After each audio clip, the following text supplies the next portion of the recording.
ദൈവനാമത്തിന് മഹത്വമുണ്ടാകട്ടെ. നാം വളരെ പ്രധാനപ്പെട്ട ഒരു വചനം ഇന്ന് ചിന്തിക്കുന്നു. യോഹന്നാൻ്റെ സുവിശേഷം 7-ാം അധ്യായം 46-ാമത്തെ വചനമാണ്. ഈ മനുഷ്യൻ സംസാരിക്കുന്നത് പോലെ ആരും ഒരു നാളും സംസാരിച്ചിട്ടില്ല.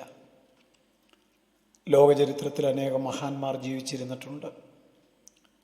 വളരെ പ്രസിദ്ധമായ ഒത്തിരി ഉത്തരവുകൾ രാജാക്കന്മാർ പുറപ്പെടുവിച്ചിട്ടുണ്ട്. തത്വചിന്തകന്മാർ പുതിയ പുതിയ ആശയങ്ങൾ അവതരിപ്പിച്ചിട്ടുണ്ട്. ദൈവത്തിൻ്റെ പ്രവാചകന്മാർ ദൈവത്തിൻ്റെ സന്ദേശം ഓരോ കാലഘട്ടത്തിലും സംസാരിച്ചവരാണ്. എന്നാൽ ഇതുവരെ ജനിച്ച് മരിച്ച് മൺമറഞ്ഞ സകലരെയും താരതമ്യപ്പെടുത്തുമ്പോൾ യേശു സംസാരിച്ചതുപോലെ ആരും ഒരു നാളും സംസാരിച്ചിട്ടില്ല.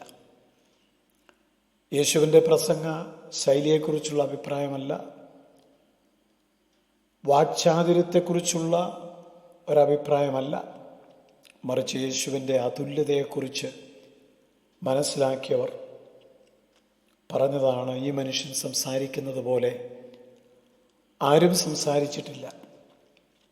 വാക്കുകൾ കൊണ്ട് ജനക്കൂട്ടത്തെ കയ്യിലെടുക്കുന്ന ഒരുപാട് പ്രസംഗകരും ജനത്തിൻ്റെ വികാരങ്ങളെ ഇളക്കിവിടുന്ന വാഗ്മികളും മണിക്കൂറുകളോളം ആളുകളെ പിടിച്ചിരുത്തി ബോറടിപ്പിക്കാതെ സംസാരിക്കുന്ന പ്രഭാഷകരും ഇന്ന് ലോകത്തിലുണ്ട്. എന്നാൽ യേശുവിൻ്റെ പ്രത്യേകത അതൊന്നുമല്ല. അവരുടെ എല്ലാം വാക്കുകളിൽ പലപ്പോഴും യാഥാർത്ഥ്യം ഉണ്ടാവുകയില്ല. വെച്ചുകിട്ടിയും പൊടിപ്പും താങ്ങലും വെച്ചും അതിശയോക്തി പ്രയോഗങ്ങൾ ഉപയോഗിച്ചുമൊക്കെ ആളുകൾ സംസാരിക്കുമ്പോൾ യേശു സംസാരിച്ചതുപോലെ ആർക്കും സംസാരിപ്പാൻ കഴിയാത്തത് എന്തുകൊണ്ടായിരുന്നു? യേശുവിൻ്റെ വാക്കുകളിൽ സത്യമുണ്ടായിരുന്നു, സത്യം മാത്രമേ ഉണ്ടായിരുന്നു. യേശുവിൻ്റെ വാക്കുകളിൽ അധികാരമുണ്ടായിരുന്നു. ഭൂതങ്ങളോട് പോകുവാൻ പറഞ്ഞാൽ ഭൂതങ്ങൾ പോകുന്നു.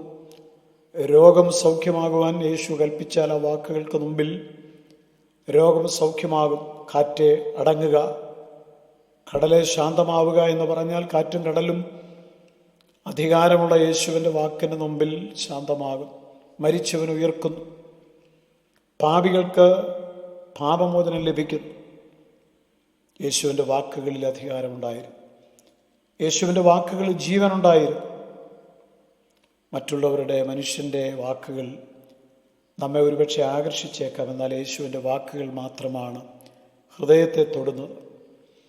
മറ്റുള്ളവരുടെ വാക്കുകൾ ജനക്കൂട്ടത്തിൻ്റെ കയ്യടി നേടുന്നതാകാം. പക്ഷേ യേശുവിൻ്റെ വാക്കുകൾക്ക് മാത്രമേ മാനസാന്തര അനുഭവങ്ങൾ നൽകുവാൻ കഴിയുകയുള്ളൂ. മറ്റുള്ളവരുടെ വാക്കുകൾ കേൾക്കുമ്പോൾ അല്പസമയം നാം പ്രചോദിപ്പിക്കപ്പെട്ടേക്കാം. പക്ഷേ യേശുവിൻ്റെ വാക്കുകൾ നിത്യജീവനിലേക്കാണ് നമ്മളെ നയിക്കുന്നത്. പുതിയ പുതിയ ആശയങ്ങൾ മറ്റുള്ളവരുടെ വാക്കുകളിൽ നിന്ന് നാം പ്രാപിക്കുന്നു. എന്നാൽ യേശുവിൻ്റെ വാക്കുകൾ നമ്മെ പുതിയ സൃഷ്ടിയാക്കുന്നു. അതുകൊണ്ടാണ് ചേവകർ പറഞ്ഞത്, ഈ മനുഷ്യൻ സംസാരിക്കുന്നത് പോലെ ആരും ഒരു നാളും സംസാരിച്ചിട്ടില്ല. യേശുക്രിസ്തു എത്ര നല്ലവൻ എന്ന് നാം ഓരോ ദിവസവും രുചിച്ചറിയേണ്ടവരാണ്. കർത്താവിൻ്റെ വാക്കുകൾക്ക് മുമ്പിൽ കീഴടങ്ങാത്ത ഒരു മനുഷ്യനും ഈ ലോകത്തിൽ ഉണ്ടായിട്ടില്ല. നമുക്കെല്ലാവർക്കും അറിയാവുന്നതുപോലെ ആയുധം കൊണ്ട് മനുഷ്യനെ മുറിവേൽപ്പിച്ച് അവനെ കീഴടക്കുവാൻ സാധിക്കും. പക്ഷേ ക്രിസ്തുവിൻ്റെ വാക്കുകൾ അത് ഇരുവായ്ത്തലയുള്ള വാളിനേക്കാൾ മൂർച്ചയുള്ളതും അത് ഏത് ഹൃദയത്തെയും ആകർഷിക്കുന്നതും സ്പർശിക്കുന്നതും സ്വാധീനിക്കുന്നതുമാണ്. അതുകൊണ്ടാണ് പരീശന്മാർ പറഞ്ഞത്, ഈ മനുഷ്യൻ, പരീശന്മാരോട് ചേവകർ പറഞ്ഞത്, ഈ മനുഷ്യൻ സംസാരിക്കുന്നത് പോലെ ആരും ഒരു നാളും സംസാരിച്ചിട്ടില്ല. അപ്പോൾ പരീശന്മാർ ചോദിച്ചൊരു ചോദ്യമുണ്ട്, നിങ്ങളും തെറ്റിപ്പോയോ എന്നുള്ളത്. പ്രമാണികളാകട്ടെ, പരീശന്മാരിൽ ആരെങ്കിലും ആകട്ടെ, അവനിൽ വിശ്വസിച്ചിട്ടുണ്ടോ? ഇവിടെ നാം യേശുവിനെക്കുറിച്ചുള്ള അതുല്യതയാണ് മനസ്സിലാക്കുന്നത്. യേശുവിൻ്റെ ശക്തി പരീശന്മാരുടെ എല്ലാ തന്ത്രങ്ങളെയും അതിജീവിക്കുന്നതായിരുന്നു. അതുകൊണ്ടാണ് അവർ പോലും പറഞ്ഞത്, ഈ മനുഷ്യൻ സംസാരിക്കുന്നത് പോലെ ആരും ഒരു നാളും സംസാരിച്ചിട്ടില്ല എന്നുള്ളതാണ്.